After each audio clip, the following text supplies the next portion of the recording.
Good morning class 10th chapter number 2 acid base and salt, Hindi में अम्ल, क्षारक और लवण। इसका आगे का हम लेके चलते हैं।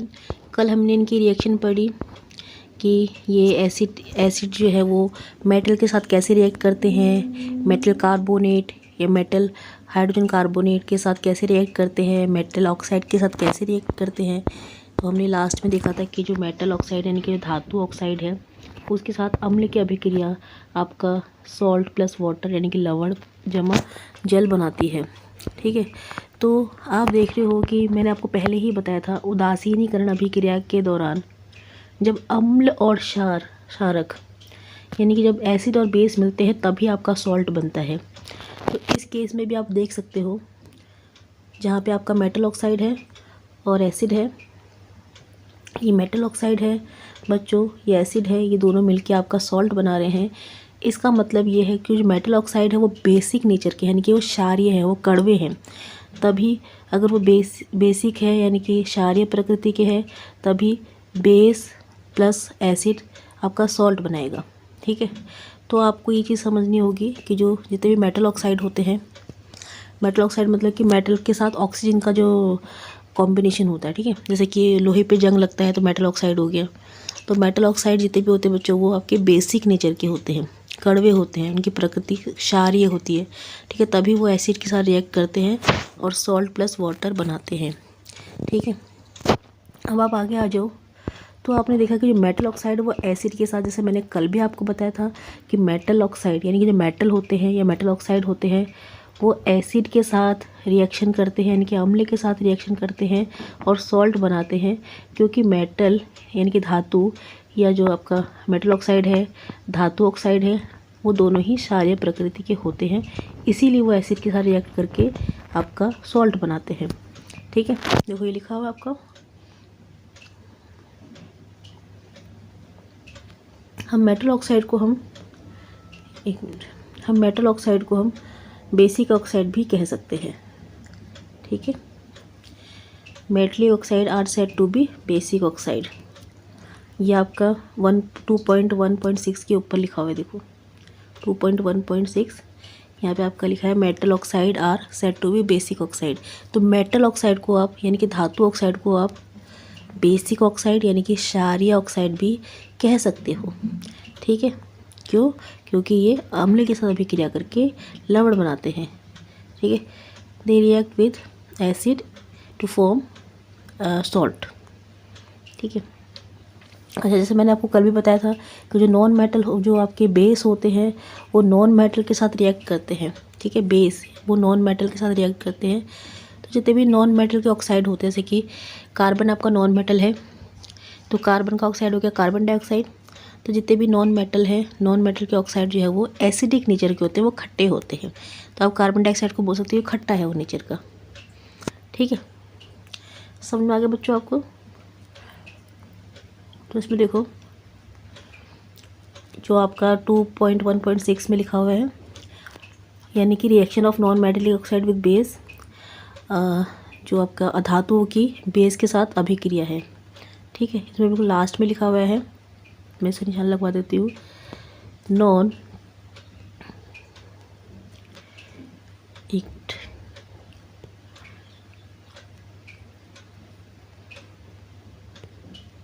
ये आप देखो।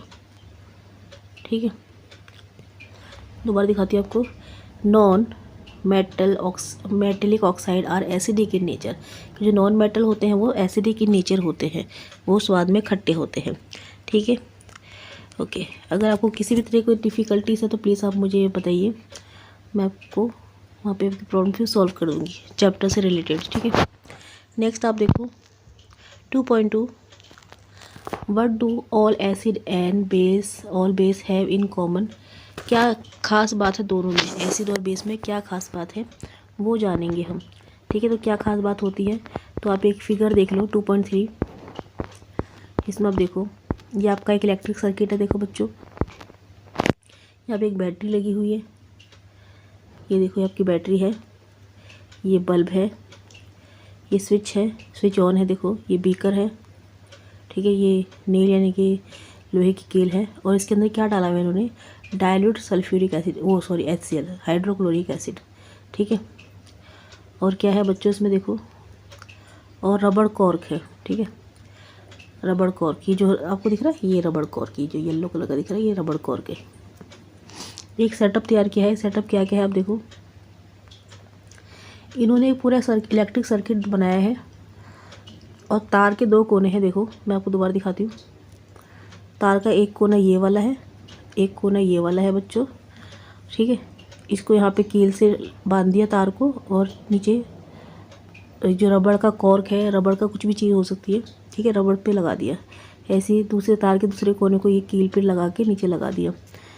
आप देख सकते हो कि जब भी मान लो कि हमने 2 तारों के बीच में रबड़ को अटका दिया, इसका मतलब क्या, ये समझ में आ रहा है ना आपको, 2 तारों के बीच में हमने रबड़ को अटका दिया, यानी कि अब इसमें इलेक्ट्रिसिटी जो है वो, जो बिजली है वो प्रवाहित नहीं हो सकती। बिजली प्रवाहित नहीं होगी तो आपका बल्ब नहीं जलेगा। ये जो बल्ब है, चाहे अपनी बैटरी लगा के या कुछ, मतलब एक तरह से आप समझ लो कि तार आपका टूट गया बीच में से। ठीक है, देखो ये तार टूट गया, मैं आपको दिखाती हूँ। ये तार जो देखो, मैं भी फिर इसे दोबारा अंडरलाइन कर रही हूँ। पहले से सारा अंडू कर देती हूँ, फिर मैं आपको बताती हूँ। देखो ये तार आपका टूट गया, देखो। ठीक है, आधा तार उधर है, आधा तार इधर है, तार टूट चुका है आपका।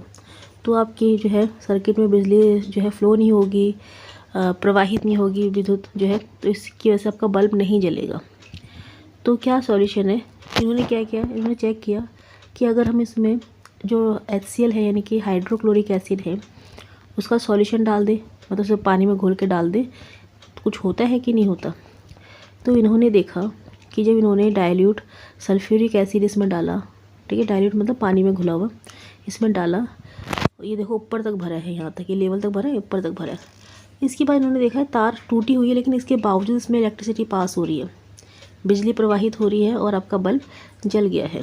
ठीक है, इससे क्या पता चलता है बच्चों कि जो आपके अम्ल होते हैं वो आपके विद्युत के अच्छे सुचालक होते हैं, या आप कह सकते हो कि these are good conductor of electricity, electricity के गुड कंडक्टर होते हैं।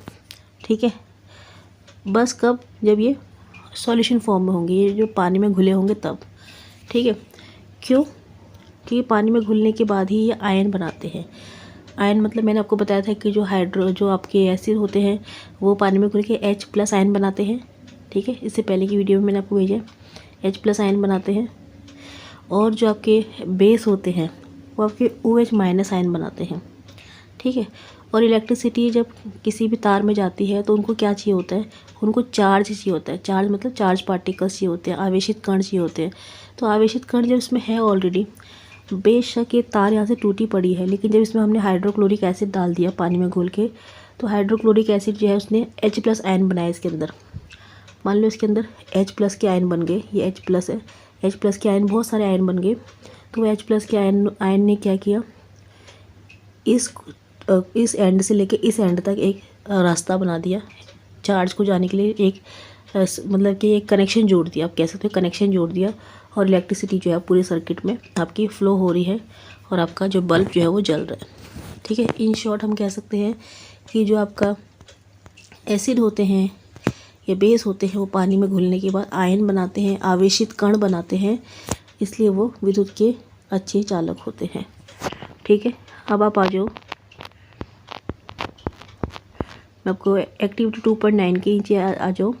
व्हाट हैपन टू एसिड और बेस इन वाटर सॉल्यूशन, पानी में क्या होता है एसिड और बेस का, आपको मैंने बता दिया कि पानी में घुलने के बाद ही आपके आयंस बनाते हैं। ठीक है, जो एसिड होते हैं वो H+ आयन बनाते हैं, जो बेस होते हैं वो आपके OH- आयन बनाते हैं।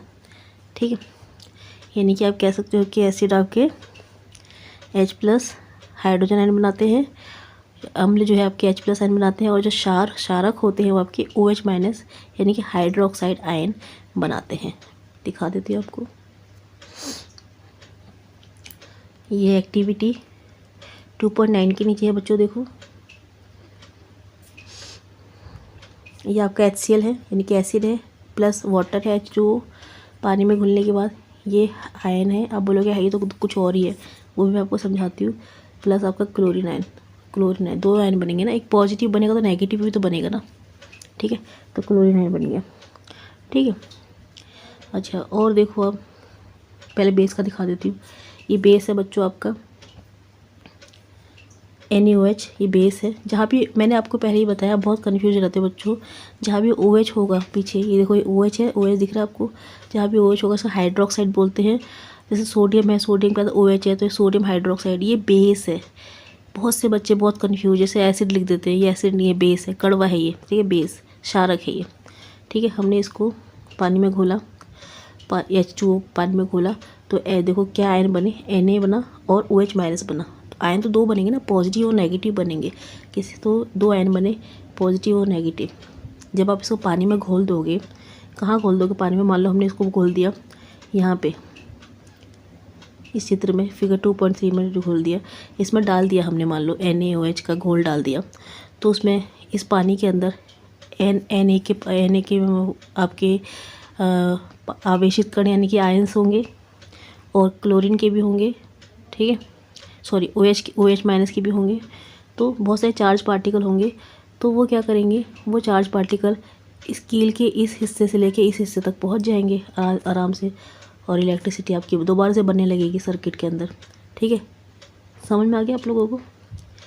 कील के इस हिस्से से, मैं आपको अंडू नहीं होगा ये, ठीक है, यहाँ से यहाँ तक, ठीक है, ये एक मतलब कि एक कनेक्शन जोड़ देंगे वो।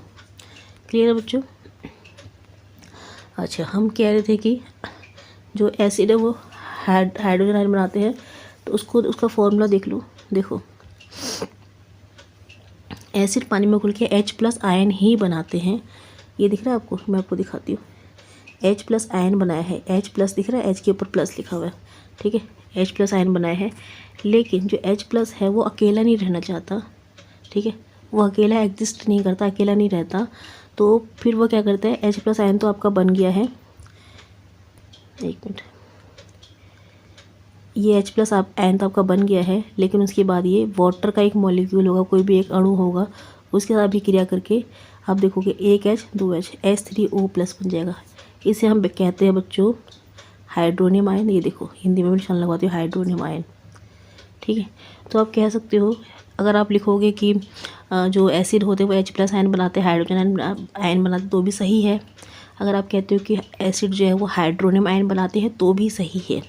मोस्टली हम H+ आयन ही लिखते हैं, ठीक है, क्योंकि पहले H+ आयन बनेगा, उसके बाद वो H+ जो है वो वाटर के एक मॉलिक्यूल यानी कि एक अणु से मिलके हाइड्रोनियम आयन बना लेगा। क्योंकि H+ जो वो अकेला नहीं रहता, इसलिए वो वाटर के एक मॉलिक्यूल से मिलेगा, अणु से मिलेगा और हाइड्रोनियम आयन बना देगा H3O+, ठीक है। क्लियर आपको। ओके, तो ये आता है कि हाइड्रोनियम आयन कैसे बनते हैं। तो आप ये लिख सकते हो कि H+, पहले ये HCl है, HCl और H2O, आप लिखोगे H+ आयन। एक मैं आपको लिख के दिखाती हूँ। यहाँ पे आपका H+ बनेगा, H+ बनेगा प्लस क्लोरीन बनेगा, ठीक है, ये दो आयन बनेंगे आपके, ठीक है, पानी में घुलने के, और प्लस वाटर तो है ही इसमें, ठीक है, वाटर है ऑलरेडी। एक मिनट, H+ आयन बनेगा प्लस क्लोरीन, Cl लिखा है, क्लोरीन माइनस आयन बनेगा प्लस वाटर आपका रहेगा ही रहेगा, ठीक है। उसके बाद ये जो H+ आयन है ये आपका नीचे फिर वाटर के मॉलिक्यूल से रिएक्शन करेगा और हाइड्रोनियम आयन बना देगा, ठीक है, ठीक है, कन्फ्यूजन तो नहीं है। ओके, तो एसिड पानी में घुल के H+ आयन बनाते हैं और बेस पानी में घुल के यानी कि क्षारक पानी में घुल के OH- आयन बनाते हैं। मतलब मेन जो है, हम बोलोगे OH क्यों बोल रहे, सोडियम क्यों नहीं बोल रहे, क्योंकि ज़रूरी नहीं है ना कि यहाँ पे सोडियम ही हो। अगर बेस है, क्षारक है, तो यहाँ पे पोटेशियम हाइड्रोक्साइड भी हो सकता है, पोटेशियम यानी कि यहाँ पे KOH भी हो सकता है। तो दो आयन बनेंगे, एक क्या बनेगा K+ और एक बनेगा आपका OH-। तो OH- तो हर बार बनेगा, इसलिए हम OH- पे जोड़ दे रहे हैं, ठीक है। समझ में आ गया आपको। मान लो आपका मैग्नीशियम हाइड्रोक्साइड है, MgOH है, तो इसमें भी आपका जो है Mg+ बनेगा और OH- बनेगा, ठीक है। तो हम इसलिए OH पे जोड़ दे रहे हैं क्योंकि OH आपका हर बार कॉमन बनेगा ही बनेगा। बाकी वो किसके साथ जुड़ा है, OH किसके साथ जुड़ा है, उसका आयन तो बनेगा ही बनेगा, वो पॉजिटिव आयन बनेगा, OH आपका माइनस आयन बनेगा, ठीक है बच्चों। समझ में आ गया आपको मेरी बात। ओके गुड, अगर समझ में आ गई तो अच्छी बात है। अच्छा, उसके बाद आप आ जाओ नेक्स्ट पेज पे, हिंदी में पेज नंबर 26 और इंग्लिश में पेज नंबर 24 पे। ठीक है, तो उसके बाद हम क्या कर रहे थे, देखो अब मैंने आपको बताया NaOH यानी कि सोडियम हाइड्रोक्साइड जब पानी में घुला तो दो तरह के आयन बने, सोडियम के आयन बना पॉजिटिव और OH का नेगेटिव। ठीक है, जैसे कि आपको दिख रहा है। ठीक है, ये देखो। ठीक है, उसके बाद अपना दूसरा आपने KOH लिया यानी कि पोटेशियम हाइड्रोक्साइड लिया, इसे पानी में घोला, एरो के ऊपर H2O लिखा है यानी कि पानी में घोला। ठीक है, सॉलिड है अभी तो, पहले इनके आगे एस लिखा हुआ है, आप देख सकते हो रिएक्टेंट में, ये देखो एस लिखा हुआ है, यहाँ पे एस लिखा हुआ है। पानी में घोलने के बाद ये पानी में भीग गए हैं, तो आपके दो आयन बने हैं पोटेशियम प्लस हाइड्रोक्साइड। ठीक है, दिख रहा है आपको। ऐसे ही मैग्नीशियम ऑक्साइड हाइड्रोक्साइड है, इसको पानी में घोला है तो मैग्नीशियम के टू आयन बने हैं प्लस 2OH यानी कि मैग्नीशियम की जो वैलेंसी होती है, संयोजकता होती है, 2 होती है। तो एक मैग्नीशियम दो हाइड्रोक्साइड से यानी कि OH से मिलता है। तो अगर मैग्नीशियम का एक आयन बनेगा तो OH के 2 आयन बनेंगे पानी के अंदर। ठीक है, इसका मतलब ये है। क्लियर है बच्चों? अच्छा, सबसे बड़ी जो इसमें मेन एक डेफिनेशन है, एक परिभाषा है आपकी, वो क्या है कि जितने भी एसिड होते हैं, अम्ल होते हैं, वो तो पानी में घुल जाते हैं। ठीक है बच्चों, एसिड और अम्ल पानी में बहुत आसानी से घुल जाते हैं, लेकिन जो क्षारक होते हैं यानी कि बेस होते हैं, वो सभी क्षारक या बेस पानी में नहीं घुलते। तो जो क्षारक या जो बेस पानी में घुल जाते हैं उनको हिंदी में क्षार कहते हैं। ठीक है, ये देखो क्षार, इसलिए मैं कहती हूँ क्षार मत बोलना, क्षार अलग चीज़ होती है, क्षारक अलग चीज़ होती है। तो जो पानी में घुल जाते हैं क्षारक, उन्हें क्षार कहते हैं और इंग्लिश में कहते हैं एल्कली। ठीक है, उसको मैं आपको निशान लगवा दूंगी अभी, एल्कली कहते हैं। तो ये आपकी पूरी परिभाषा होगी, आप देख सकते हो। जल में घुलनशील क्षारक को क्षार कहते हैं, एक लाइन का आंसर है बस। ठीक है, जल में घुलनशील क्षारक को क्षार कहते हैं, या आप कह सकते हो कि bases dissolve in water are called alkalis. जो बेस आपके पानी में डिजॉल्व हो जाते हैं वो एल्कलीज कहलाते हैं। ठीक है, ओके, आगे बढ़ते हैं। और फिर उसके बाद आपकी इसमें न्यूट्रलाइजेशन दे रखी है कि जो हमने अम्ल और क्षारक को मिलाया यानी कि अम्ल एसिड और बेस को मिलाया तो आपका सॉल्ट प्लस वाटर बनता है। कैसे बनता है आप देख सकते हो। एसिड के अंदर आपका H आयन होता है और X कुछ भी हो सकता है। जैसे अगर मैं बोलूँ सल्फ्यूरिक एसिड, तो सल्फ्यूरिक एसिड में आपका SO4 आपका X है मान लो। ठीक है, और ऐसे क्षारक में M कुछ भी हो सकता है, सोडियम भी हो सकता है, पोटेशियम भी हो सकता है और आपका मैग्नीशियम भी हो सकता है। ठीक है, तो ये आपके X और M तो मिलके सॉल्ट बन गए और H2H H2O ये आपका वाटर बन गया। ठीक है, तो अम्ल और क्षारक को मिला के यानी कि एसिड और बेस को मिला के हमारा लवण यानी कि सॉल्ट प्लस वाटर बन जाता है। ठीक है, इसमें तो कुछ भी हम ये ऑलरेडी हम कर चुके हैं। और देखते हैं क्या है। अच्छा, एक लास्ट का टॉपिक ले लेते हैं क्योंकि फिर ज़्यादा लंबा आपका हमारा ये वीडियो नहीं बनना चाहिए, बहुत आपको भी प्रॉब्लम होती है। ठीक है ना, पढ़ने में। तो एक चीज़ मैं आपको बता दूं कि जो भी आपके एसिड होते हैं, बेस होते हैं, जब भी हम उनको पानी में मिक्स करें, एसिड मतलब मैंने आपको पहले बताया, एसिड मतलब तेजाब होता है। हम यहाँ पर उन एसिड की बात नहीं कर रहे जो कि हमारे ऑर्गेनिक एसिड है, ऑर्गेनिक यानी कि प्राकृतिक है या नेचुरल है, उन एसिड की बात नहीं कर रहे क्योंकि वो तो बहुत, उनको तो हम खा सकते हैं, जैसे कि नींबू है, टमाटर है, ठीक है, दही है, ऑरेंज है, इन सबको हम खा सकते हैं, नेचुरल आपके एसिड है। ठीक है, हम बात कर रहे हैं जो फैक्ट्री मेड है यानी कि जो सिंथेटिक एसिड है उनकी बात कर रहे हैं, सिंथेटिक बेस की बात कर रहे हैं जो काफ़ी स्ट्रॉन्ग होते हैं, उनकी बात कर रहे हैं। हमें उनको जब भी हम उनको पानी में मिलाएं, ठीक है, मैं कहती हूँ कि मैं आपको एसिड दे देती हूँ, तेजाब की एक बोतल दे देती हूँ और मैं बोलती हूँ सब पानी में मिला दो, तो कभी भी उसको डायरेक्टली नहीं मिलाना है, मतलब स्पीड में नहीं मिलाना है, बहुत स्लोली आपको मिला रहे हैं। क्यों? क्योंकि ये अभिक्रिया जल में अम्ल और क्षारक को घुलने की जो प्रक्रिया होती है ऊष्मक्षेपी अभिक्रिया होती है, यानी कि काफ़ी ज़्यादा हीट आ सकती है, एकदम से ऊपर को उड़ के आ सकता है कि मुंह पे आ जाएगा, आपका पूरा स्किन जल जाएगा। ठीक है, तो इसलिए जब भी आप एसिड या बेस को पानी में मिलाएं तो आपको बहुत ध्यान से, बहुत सावधानी से आपको करना पड़ेगा ये काम, क्योंकि this reaction is exothermic reaction. ये एक्जोथर्मिक रिएक्शन है, काफ़ी हीट आती है, जैसे पानी एकदम उबलता है, पानी के बुलबुले आते हैं, भाप आती है ऊपर को, अगर आप वहाँ खड़े हो तो आपके ऊपर वो उछल के आएगा तो आप जल सकते हो। ठीक है, तो काफ़ी एक्ज़ोथर्मिक रिएक्शन ये होती है, मिक्सिंग ऑफ एसिड और बेस इन वाटर। तो therefore we should not add directly. ठीक है, हमें डायरेक्टली इनको ऐड नहीं करना है वाटर और वाटर में, बहुत स्लोली दूर से होके, दूर से हट के आप हमें इसे ऐड करना है, नहीं तो इट हार्मस, यह हमें नुकसान पहुंचा सकता है। ठीक है, चलो मैं इसको निशान लगवा दूंगी, नहीं तो मैं आपको इसको नोट्स में इसका आंसर दे दूंगी।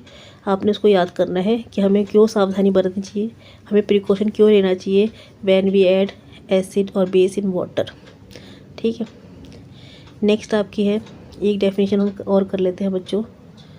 ये क्वेश्चन आंसर के ऊपर देखो, तनुकरण। ठीक है, आपको दिख रहा है तनुकरण, तो पानी मिलाने की प्रक्रिया होती है बच्चों। जब एसिड और बेस में पानी मिलाते हैं, आपने सुना होगा ना, नमक का तेजाब है, पानी का तेजाब है। जब हम उनको डाइल्यूट कर देते हैं, यानी कि जब उसको पानी मिला के उसको पतला कर देते हैं, जैसे आपके पास चीनी की चाशनी है, गाढ़ी है, आपने उसमें बहुत सारा पानी डाल दिया, बिल्कुल पतला उसको बना दिया, दैट इज डाइल्यूशन, हिंदी में तनुकरण बोलते हैं। ठीक है, तो पानी मिलाने की जो प्रोसेस होती है, पानी मिला के किसी गाढ़ी चीज़ को पतला करना, आपका डाइल्यूशन होता है इंग्लिश में, हिंदी में बच्चों तनुकरण होता है। ठीक है, तो इसको भी मैं आपको डेफिनेशन भेज दूँगी। तो जब भी आप एसिड, जो भी आपका, तो इससे उसकी क्या होती है, उसकी जो कॉन्सेंट्रेशन होती है, सांद्रता, हिंदी में सांद्रता बोलते हैं, सांद्रता मतलब गाढ़ापन, जो भी एसिड है, बेस है, जो भी उसका गाढ़ापन है वो कम हो जाता है। ठीक है, कैसे, जैसे मैं बोल रही हूँ कि मेरे पास 1 गिलास पानी है, 1 गिलास पानी में मैंने एक एसिड है, 1 गिलास पानी के अंदर एसिड है, गिलास भर के एसिड है। ठीक है, तो उसके अंदर बहुत सारे H+ आयन होंगे, गिलास के अंदर बहुत सारे H+ आयन होंगे। अब मैं वो गिलास को एक बड़ी बाल्टी के अंदर डाल देती हूँ, जो गिलास को नहीं डालूँगी, गिलास के अंदर जो एसिड है उसको एक बड़ी बाल्टी के अंदर डाल देती हूँ और बाल्टी को पूरा भर देती हूँ। ठीक है, तो जो उसके H+ आयन होंगे बच्चों, जो पहले H+ आयन एक गिलास के अंदर समाये हुए थे, एक गिलास के अंदर आ रखे थे, अब वही H+ आयन, मान लो उसमें 100 H+ आयन थे, अब वो 100 H+ आयन जो थे हैं, अब वो बाल्टी भर के जब हमने उसमें पानी भर दिया तो वो H+ आयन जो है वो फैल गए। तो जहाँ एक गिलास आपका गाढ़ा वाला आपका एसिड था, वही आपका एक बाल्टी भर के एसिड आपका बन गया और उसमें H+ आयन दूर दूर चले गए, तो उसका जो कॉन्सेंट्रेशन है, जो उसका गाढ़ापन है, वैसे ही कम हो जाएगा, उसका असर भी कम हो जाएगा, अब वो इतना ख़तरनाक भी नहीं रहेगा। कहने का मतलब ये है। ठीक है, तो पानी मिलाने की जो प्रोसेस होती है किसी भी एसिड में या बेस में, किसी भी चीज़ में और भी होती है, उसको हम डाइल्यूशन बोलते हैं इंग्लिश में, हिंदी में तनुकरण कहते हैं। ठीक है, ओके, आज के लिए इतना काफ़ी है, बाकी काम कल करेंगे। Okay, bye.